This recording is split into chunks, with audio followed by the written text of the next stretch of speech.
Wendy from Suffolk, Virginia, has a question about a stinky split. Well, it's in their garage that they've converted into a daycare, as you can see here. I think they did a nice little job in there.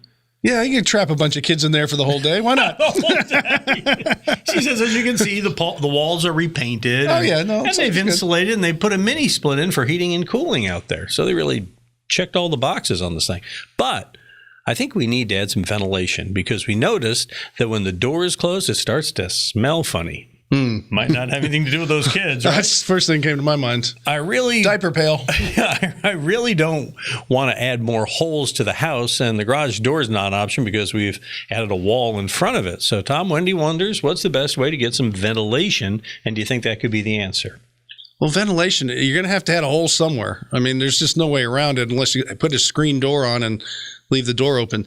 So the fact of the matter is, if it's professional ventilation you want to do, then put some vents in the wall or coming through the attic down or something of that nature. Because one thing about a split system, it does not bring outside air in. That is true.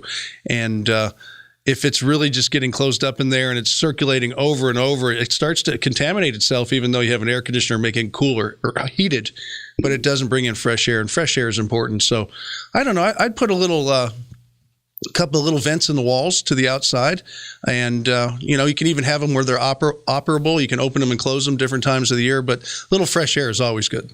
And so are your questions. When you send them to us, we get you answers at HomeShowRadio.com. Or you can watch more answers here. Be sure and subscribe.